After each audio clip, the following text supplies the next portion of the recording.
विदेशी आक्रमण के अंतर्गत यवनों का आक्रमण और विदेशी प्रभाव।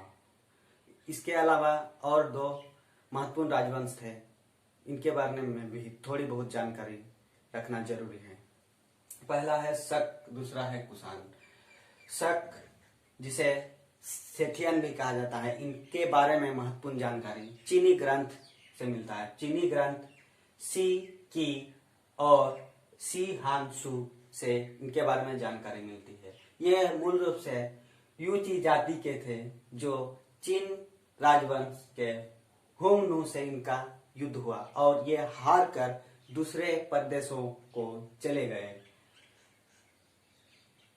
खास करके बैक्टीरिया और पार्थरिया। बैक्टीरिया में जो समूह गए, उनको बैक्टीरिया में रहने के लिए विजिट करके रहने के लिए जगह मिल गई, लेकिन जो पार्थिया को गए, उन्होंने पार्थिया के शासक ने उनको भगा दिया और तब ये पूर्व के और दूसरे प्रदेशों को गए। इसी क्रम में भारत के सिंध प्रांत में मावेज, जो यूची जाति का था, ने अपना शासन स्थापित कर दिया। इसके बाद उसका पुत्र और उत्तराधिकारी एजज बना। इसके अलावे जो भारतीय प्रांतों में भिन्न भिन्न प्रांतों में उनका शासन था और उन्हीं प्रांतों के शासक को क्षत्रप कहा जाता था। इसीलिए शकों को शक क्षत्रप भी कहा जाता है। इन प्रांतों में पंजाब के क्षत्रप, मथुरा के क्षत्रप, महाराष्ट्र के क्षत्रप और उज्जैन के क्षत्रप हुए। इन पांचों में उज्जैन के क्षत्रप शक्तिशाली हुए और इनका शासन कई वर्षों तक रहा और इन्होंने कई महत्वपूर्ण कार्य भी किए। उज्जैन के क्षत्रप शासक में चष्टन वंश की स्थापना की। चष्टन वंश के संस्थापक थे जयदामन। जयदामन का पुत्र और उत्तराधिकारी रुद्रदामन बना। रुद्रदामन बहुत ही शक्तिशाली था और प्राचीन भारतीय इतिहास में रुद्रदामन का बहुत ही बड़ा स्थान है। इसने अपना अभिलेख जो है जूनागढ़ अभिलेख, जिसे रुद्रदामन का जूनागढ़ अभिलेख कहा जाता है, उसी में उसके शासनकाल, उसके साम्राज्य विस्तार और उसके कल्याणकारी कार्य के बारे में जानकारी मिलती है। यही रुद्रदामन का जूनागढ़ अभिलेख से उसने सुदर्शन झील का पुनर्निर्माण करवाया था। ये भी उसी जूनागढ़ अभिलेख में मिलता है। सुदर्शन झील जो मौर्य शासनकाल में बनी थी और इसके शासनकाल में आते आते जो टूटने के कगार पर था और इसने पुनः निर्माण करवाया और कहा जाता है कि 3 गुना मजबूत पुनः निर्माण करवाया। इस प्रकार भारतीय इतिहास में रुद्रदामन का बहुत ही महत्वपूर्ण स्थान है और खास करके रुद्रदामन का जूनागढ़ अभिलेख। इसके बाद इसके उत्तराधिकारी भी कई वर्षों तक शासन करते रहे और अंत में गुप्तों ने विजित करके अपने साम्राज्य में क्षत्रप का साम्राज्य को मिला लिया। दूसरी महत्वपूर्ण वंश है कुषाण। कुषाण भी पश्चिम चीन के गोभी प्रदेश में रहने वाले थे।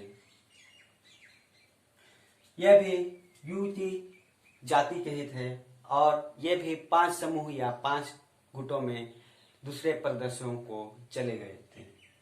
इसमें 5 में से कोई चाओ आंग जो शक्तिशाली था, 5 को एक समूह में संगठित कर लिया और कोई चांग आंग को ही भारतीय भाषा में या बाद में कुषाण कहा गया। कुषाण वंशों में 3 महत्वपूर्ण राजा हुए। प्रथम कुजुल कैटफिशेस, दूसरा विम कैटफिशेस। कुजुल कैटफिशेस को कैटफिशेस प्रथम भी कहा जाता है और विम कैटफिशेस को कैटफिशेस द्वितीय भी कहा जाता है। इसे ही भारतीय विजेता कहा जाता है। इस प्रकार कुषाण वंश का भी भारत में शासन स्थापित हो जाता है। और तीसरा महत्वपूर्ण शासक हुआ कनिष्क। कनिष्क ने शासन 78 ईस्वी में चलाया और इसी 78 ईस्वी में जब कुषाण सत्ता संभालता है शक संवत की, तब से प्रचलन में आती है। ये शक संवत बहुत सारा विद्यार्थियों को ये लगता है कि शक संवत शकों ने चलाया, लेकिन वास्तव में शक संवत कुषाणों ने चलाया था, जो 78 ईस्वी से प्रारंभ होती है। कनिष्क ने पुरुषपुर में अपनी राजधानी बनाया, जो वर्तमान में पेशावर के क्षेत्रों को कहा जाता है। कनिष्क ने बहुत ही महत्वपूर्ण कार्य किए और कई साम्राज्य को जीता। पार्थिया से युद्ध के क्रम में उसने बैक्टीरिया के एरियाना प्रदेश को लेकर युद्ध हुई थी, और जब पार्थिया से युद्ध हुई थी तो रोम से उसके मित्रवत संबंध हो गए थे, और बाद में व्यापार को रोम के साथ बढ़ावा मिला और रोम से ही भारत को सोने आयात होते थे, या व्यापार के क्रम में सोने भारत को आते थे और यहाँ के चीज जो है रोम को जाते थे। चीन से युद्ध, कनिष्क ने चीन से भी युद्ध किया, जो तत्कालीन समय में हांग वंश का शासन था। इसका बौद्ध धर्म की उन्नति, कनिष्क के काल में बौद्ध धर्म की उन्नति बहुत ही ज्यादा होती है, इसीलिए बौद्ध धर्म की उन्नति के कारण कनिष्क को दूसरा अशोक भी कहा जाता है, क्योंकि अशोक के काल में हम देखते हैं कि बौद्ध धर्म की उन्नति बहुत हुई थी, और इसी तरह कनिष्क ने भी बौद्ध धर्म की उन्नति में बहुत योगदान दिया। कनिष्क को उसकी विजयों की अपेक्षा बौद्ध धर्म की उन्नति के लिए भारतीय इतिहास में जाना जाता है। इसी के काल में चतुर्थ बौद्ध संगति हुई थी, जो कश्मीर के कुंडलबन में हुई थी। इसी के काल में बौद्ध धर्म की महायान शाखा भी बनी। हीनयान जो बौद्ध धर्म की वास्तविक शाखा थी, इसके बाद महायान जो दूसरी शाखा है, इसमें नागार्जुन की प्रयास से मूर्ति पूजा की शुरुआत हुई, या मूर्ति पूजा का भी तब से देखते हैं कि बौद्ध धर्म में भी मूर्ति पूजा का प्रचलन हो जाता है। इसमें बुद्ध की मूर्ति, उसकी अस्थि कलश को उस स्तूप बना के पूजा किया जाता था। तब से ये महायान शाखा में ही बनने के बाद प्रचलन में आया। साहित्य की उन्नति, कुषाण के काल में साहित्य की उन्नति भी होती है। उसके दरबार में अशोकघोष, जिसने बुद्ध चरित्र लिखा था, नागार्जुन, वसुमित्र आदि भी इसके आश्रय में रहते थे।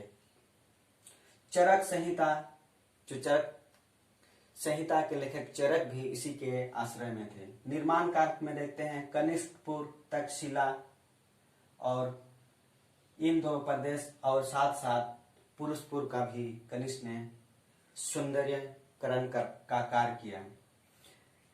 इसी के काल में जो गंधार कला कहा जाता है, बुद्ध, खास करके बुद्ध के मूर्ति निर्माण में या स्तूपों को निर्माण में गंधार कला जो देखने को मिलते हैं, उसे इंडो ग्रीक कला और ग्रीको बुद्धिस्ट कला भी कहा जाता है। इस प्रकार कनिष्क के बाद उसके उत्तराधिकारी कमजोर थे, और इसके बाद कुछ समय बाद ये भी गुप्तों के शासन में मिला लिया गया।